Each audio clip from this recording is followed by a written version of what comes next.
SSP विद्यापीठ पर आप सभी बच्चा लोग इनके बहुत बहुत स्वागत बा। आओ बैठो, तुम बैठ जाओ। बैठे नहीं आगे आओ, आओ नहीं आगे आ जाओ, बैठो। अब सुन लो, जान लो, आज कॉपी कलम की जरूरत नहीं है। बिना कॉपी कलम के आज है फर्स्ट में से बैठो। ना ना ना आगे बैठो ना बबुआ, आज पूछताछ थोड़ी हुई, आज पिटाई तो थोड़ी इतना देखो।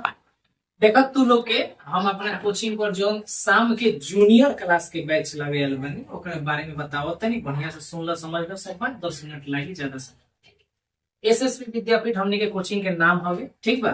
जोन की प्राइमरी स्कूल के लगे बागे मजली स्कूल में ई सब बात जाना तुम्हारा।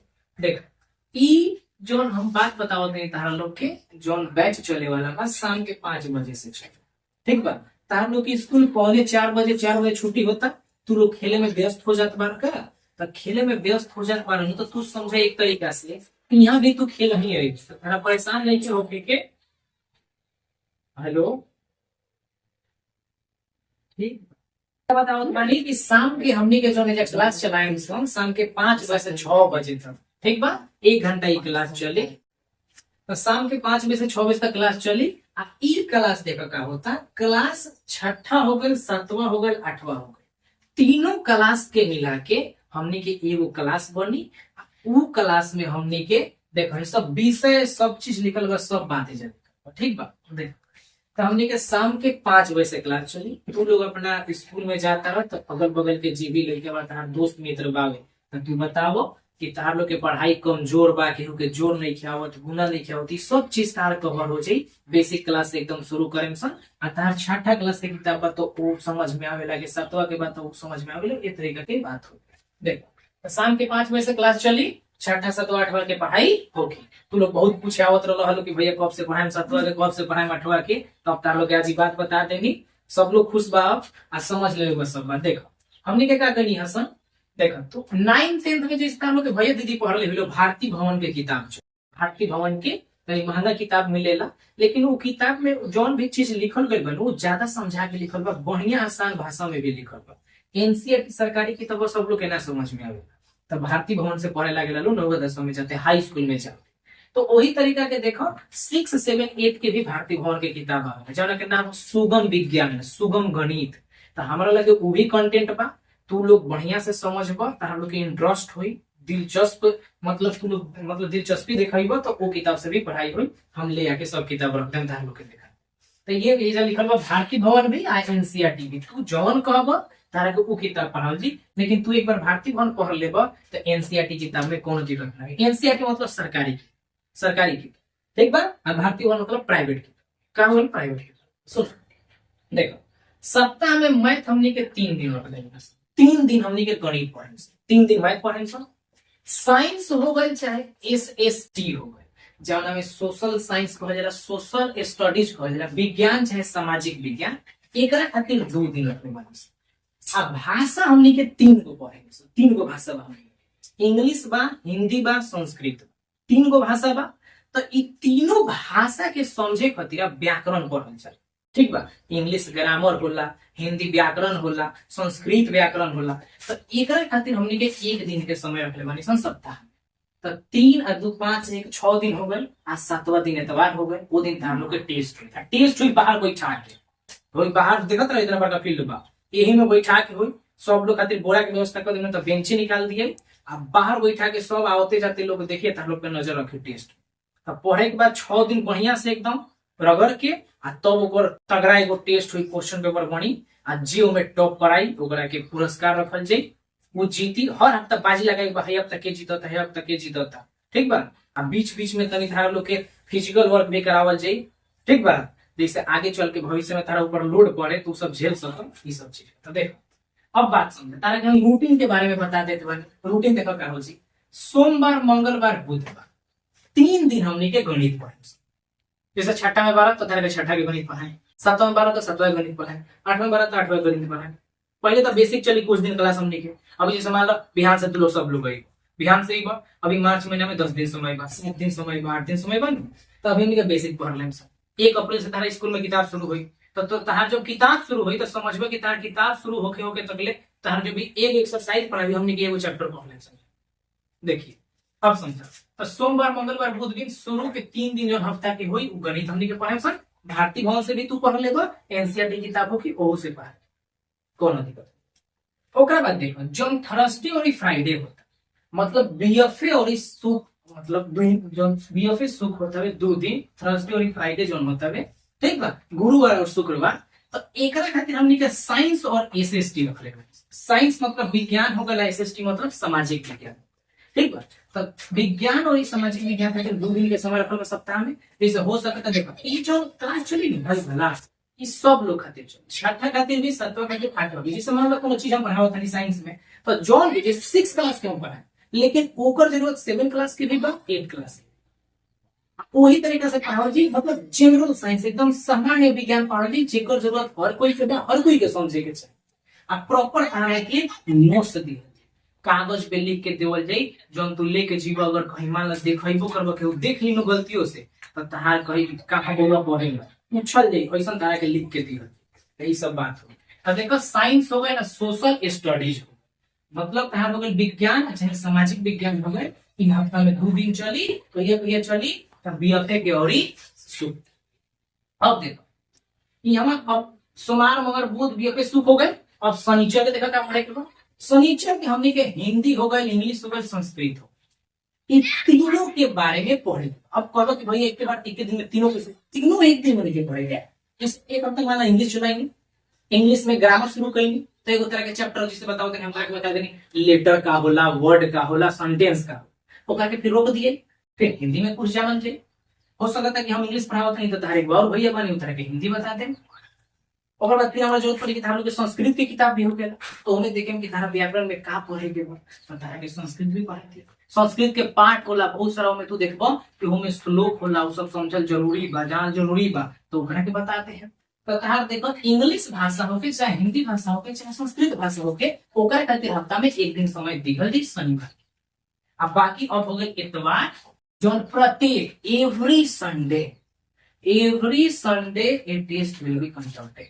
इसका मतलब हुआ कि प्रत्येक रविवार को एक टेस्ट रखा जाएगा, और वो टेस्ट होगा ग्राउंड में, क्लासरूम में नहीं होगा, ठीक है, क्लासरूम में नहीं होगा। एकदम बता दिए बढ़िया से। अभी डेमो क्लास आने का मतलब है 31 मार्च तक का कोई पैसा नहीं जोड़ा जाएगा, कोई पैसा नहीं। 31 मार्च तक ले तार दोस्त जे भी बावे, मित्र बा, केहू दुश्मनो बा, तो उनको लगे धीरे से बात पहुंचा दिए कि भैया एक बार पढ़ाई खातिर 31 मार्च तक ले फ्री पढ़ाई, 31 मार्च तक ले तो पैसा ना लगे, तू जाके पढ़, भैया के पढ़ाई समझ में आवता कि ना, भैया के पढ़ाई अच्छा लागता कि ना, देखो, ठीक बा। तो सब बात बुझा गए लो, तब तक बोले तो तार लोग के बैच के का नाम रख दिया हमने के सिस्टम तरीका से चले नहीं सब, प्रॉपर बैच के नाम रख ले, तार लोग के बैच के का नाम रख दिया बोलो। जैसे हम बता दें 9, 10, 12 सबके का नाम बा। 9th वालों, 9th में हमने के बैच के नाम रख उड़ान बैच, वहां से उन लोग के शुरू होला।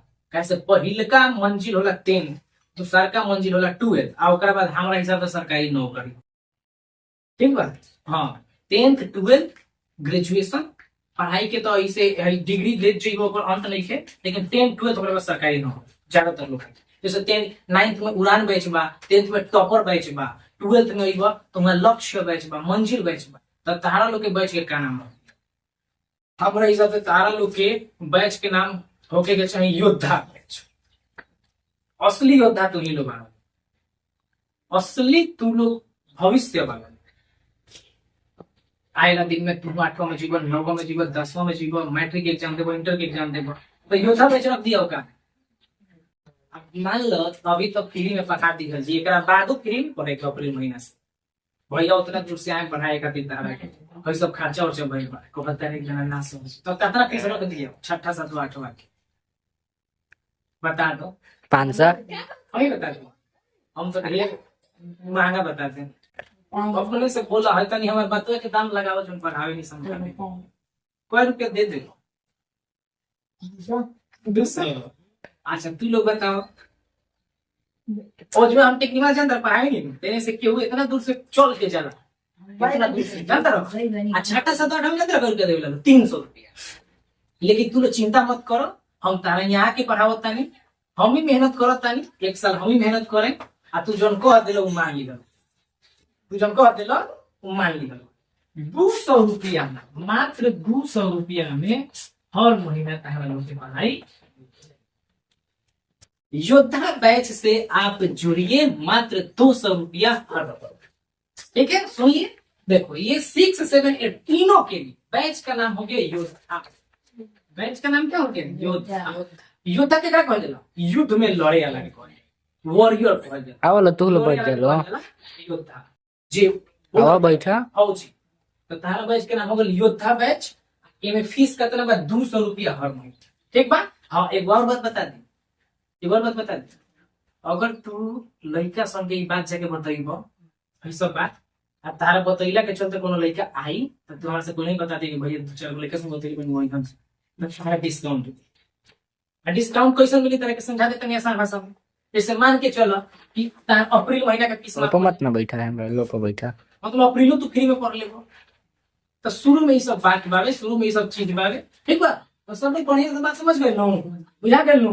तो बिहान से शुरू स्कूल छुट्टी हुई, तो स्कूल छुट्टी होता 4 बजे तक मान लो, तो हाँ 4 से 4:30 बजे तक फिलहाल तो कुछ प्लानिंग कर लो कि खेले के बाद यहाँ से गइलो तो कोचिंग के जोन भी मिली ओकरा के होमवर्क कर ली, रिवीजन कर ली हो।